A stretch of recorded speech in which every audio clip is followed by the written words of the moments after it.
So Jesus is doing a lot of teaching here, but now we're getting ready to get for what we call the triumphal entry. This will mark the last 4 days of Jesus' life. Then he's on the cross, and then he's 3 days and 3 nights, and then he's resurrected, and the next day, on the 17th of Nisan, is when they will find that the tomb is empty. So we're dealing with this, and there's a lot of teaching that Matthew does. Matthew has a lot of, if you notice, if you have a red letter Bible, which I do, there's a lot of red coming. He has a lot of things to say, and he's teaches. We really don't get to the crucifixion till right about 26. That's where we get to the Last Supper, and then he goes on his trials, and then 27, 28 is about the crucifixion and the resurrection. I don't think Matthew is putting those off, but he's trying to get the importance of the teachings. Again, being a scribe and having probably written down a lot of these or committed them to memory, which is what scribes would do also. They would be asked to come up with things. The teachings would seem to be most important to him. But I'm not taking away from the cross. I'm not taking away from the resurrection or the Last Supper. But he really focuses in on the things that Jesus had to say. In 20, he continues his thought from 19, where Peter and them were saying, there was discussion about, will the rich get into heaven? And it's harder for them. And then, like, the poor are going, well, if they can't get in, surely we can. But he goes, no, what is impossible with man? Man has made it impossible for you. It's possible with God. God makes it possible for them. Peter said to him, we've forsaken all and followed you. We've given up all. He goes, that's okay, because what you've given up, you'll get more in the time to come. That these 12 will judge the 12 tribes of Israel. That's a pretty powerful place to be. The kingdom of heaven is like a man who was a householder, which went up early in the morning, and he had, this is the story of the man who went and hired the laborers. And I'll go over this, I won't read the whole thing, but he goes off in the 3rd hour because he wants laborers, and that's 9 o'clock in the morning. He's got some work that needs to be done. So he goes, hires a group of men. Then he comes back 5 hours later. When he comes back 3 hours later, he needs more laborers. So he goes back here at noon and hires more laborers. And he agrees upon the price. They all agree to work for a penny. Okay. So the guys at 9 o'clock in the morning will work all day for a penny. Okay, or pence. And then the other one goes, okay, and he goes at the 6th hour. I mean, gosh, I need to start this over again. I'm really screwing this up. 3, 2, 1.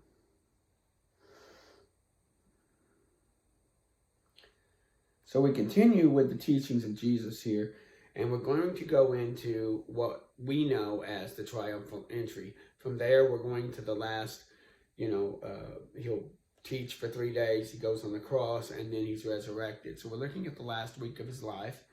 And so that will be coming up. But this is a little bit before that. We're beginning with the idea where we talked about, the idea of the rich young ruler who came in and tried to justify himself before Jesus. And Jesus told him what he needed to do, and he was unwilling to do it. And then the discussion moved to, well, then if the rich can't get saved, what about everyone else? And Jesus says, what is impossible with man, but is possible with God. And then Peter comes up and says, well, we've forsaken everything. We've walked away from everything. And he goes, yeah, but you've been following me in the regeneration. When we get to the regeneration, which is the next iteration, it's where we're going to the regeneration. With the Son of Man, you shall sit on the thrones of his glory. He shall sit upon 12 thrones, judging the 12 tribes. And if you've forsaken anything, he's going to give back even more because he's a giver. This leads into the story of, in chapter 20, we talk about the landholder who wanted to hire men to work in his fields. And we get the story. The short story is that he hired men at different times of day, but paid them the same wage. But it was negotiated on. It says he went on the 3rd hour, which was like, 9 o'clock in the morning. And he hired people, and he says, will you work for this pay, which was a penny? And many of them said yes, so they went to work in the field.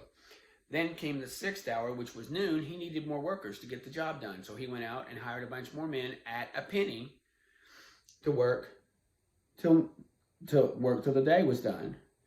He still needed more laborers, so he goes back at 5 o'clock, which is considered the 11th hour, and he hires a bunch of men also to go to work.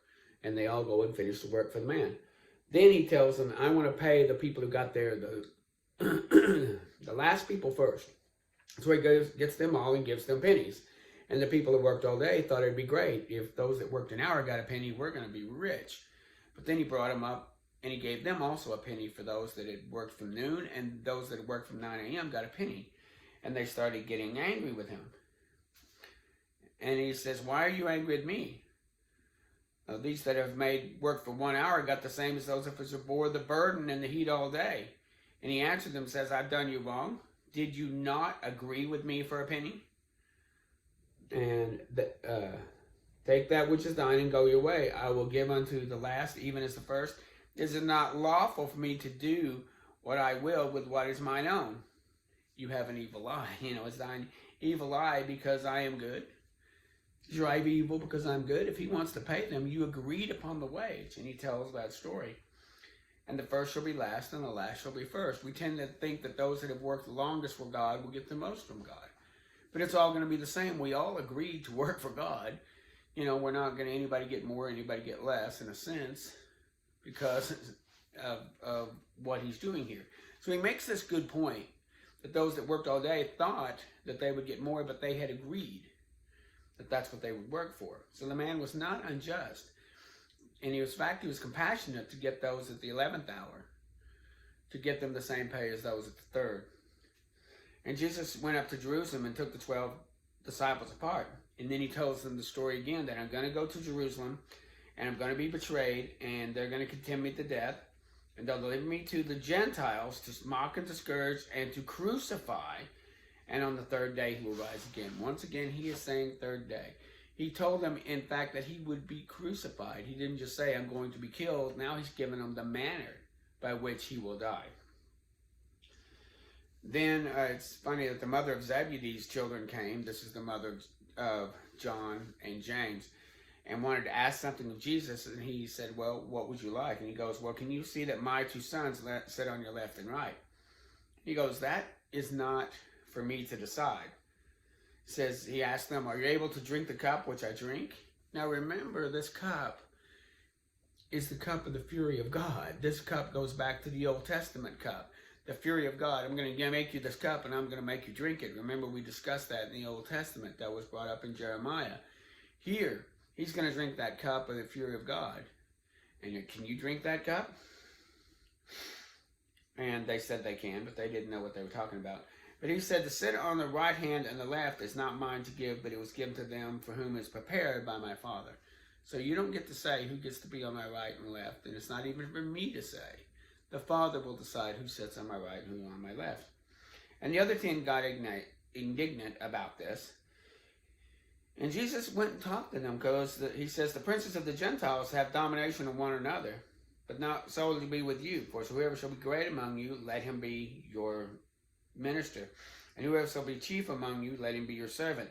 Even if the Son of Man came not to be ministered unto, but to minister and to give himself a ransom for many. Again, they had this idea of what's most important and what's not.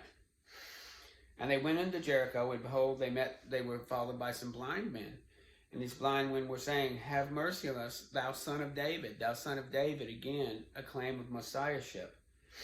And he came up, and I think it's always so interesting. I think it's interesting, and I kind of laugh at it when they say, well, what would you have us do for you? You're looking at 2 blind men flailing around, calling your name, screaming, what would you like done for you? But faith is when you answer God with what you see you need. He's not just going to give you something for free. You have to exercise faith in asking. Ask and receive, seek and find. Sometimes we don't want to ask. We just sit there and go, oh, Lord, be my Lord, and answer all my problems, fix all my needs. No, let's get specific. What is it that you want? And they said, we'd like to have our eyes open. And he had compassion on them, and he reached out, and immediately their eyes were opened, and they followed him. A good idea. Go to God specifically with what you want, not just, Lord, save the world, and Lord, minister to all the, missionaries in Africa. Oh, Lord, watch over us and be with us and care for us. Get specific. Do you have problems with your finances? Do you have problems with your marriage? Do you have problems with your health? Do you have problems? Get specific. And then we get to, at 21, what's known as the triumphal entry. He starts coming in. He goes up to Jerusalem, and he's about near Bethphage, which is on a side, which is one of the daughters, if you will, one of the little cities around there. And he's really getting close. And it's over near the Mount of Olives. And he sends 2 disciples, go into the village and get yourself a young colt that's never been rode and bring it back to me. And if any man asks, say, the Lord has need of it, and he'll give it. And this is spoken again, he's fulfilling scriptures, that the daughter of Zion, behold, the king comes as meek and sitting on the ass, on the colt, the foal of an ass. He's not even riding on a full-fledged donkey. He's riding on a little bitty colt. That really the most humblest of servants would have gone. If a man was going somewhere, he might ride a horse, and then his lead servant would ride a mule or a donkey or an ass, and then the least of them would ride a colt or a foal, something that was very young and very small. So here's Jesus on this, on this young animal riding along. It's to show his humility. It's to show his servanthood, and it fulfills the scriptures. So the disciples went, and he brought the colt, and they set him on it. And the great multitude spread out their garments in the way, and they cut down branches of palms and strayed them on the way. And the multitude started shouting, Hosanna to the Son of David. Blessed is he that comes in the name of the Lord. Hosanna, Son of David. Remember, every time you say Son of David, you're saying Messiah. And that's what they're saying here. Also, if you remember in Old Testament, when God calls Jehu to go in and be king, way back, his men laid down their garments as a sign of humility, and I will follow you. Well, these people were doing that with their garments, and if they didn't have garments, to spare, they would lay down the palm branches as a symbol. And so these people were lining up and putting their garments and all of this down as symbolic of the acceptance of Jesus as a king. This is kind of where, later on, the Pilate would probably get his idea, here's the king of the Jews, because they accepted him as king, then they turned and rejected him as king. But they accept him here. And as he went into the temple of God, he cast out all of them that sold and bought in the temple, and overthrew the tables of the money changers and the seats of them that had doves. For it is written, my house has been called a house of prayer, but you've made it a den of thieves. And he calls these people thieves. They had racketeering going on. You were supposed to bring the best of your flock, but they would say, no, your flock isn't good enough. You have to buy ours. So people would come not with their flocks, but with their money, and you had to buy the doves. You had to buy the sheep or bullocks or whatever you're using to go for your sacrifice. You bought it from them. I mean, it's racketeering, and that's what they were doing, and they were making merchandise, plus selling all other things. They probably had all other things to sell there. And this was not a house of prayer. It was a house of making money. And he throws over the money, and I imagine in my head that this was a crazy moment to where all the poor are running forward, and all the people are moving on. I mean, you got all these poor people there. They could really make some bucks just picking up all that money for themselves, and it's chaotic. Animals are screaming, going all over the place. People are screaming, kids are screaming. I mean, it's a pretty chaotic moment. We kind of pass over it with 2 scriptures, but if you stop and look at it, it's pretty chaotic. And the blind and the lame were there, and he healed them. He starts healing instead of taking money. And the chief priests and scribes saw these wonderful things, and the children crying in the temple, saying, Hosanna, Hosanna. And these are the young children. And they said, and they were very displeased, and they said unto him, hear thou what they say? Yea, out of the mouth of babes comes perfect praise. It's how these young children are chanting and singing. And they're like, do you hear that? The young generation is accepting this guy. And so Jesus had all this political power built up. Then he turns around and goes back to Bethany. He doesn't stay in Jerusalem. I mean, you'd think he could have found a room. But he goes off to Bethany, and he stays there. And on the way, he's hungry, and he goes to a fig tree. And there were no figs on the tree, so he curses the tree. And don't let there be any, though no fruit grow on you henceforth evermore, and the tree withered. And the disciples saw it, they marveled. How soon is the fig tree withered? I mean, he finished speaking, and all of a sudden the tree starts to die. Verily I say unto you, if you have faith and doubt not, you shall not only do things like this on the fig tree, but you also say unto the mountains, be removed, and you'll be cast into the sea. All things that you ask in prayer, believing, you shall receive.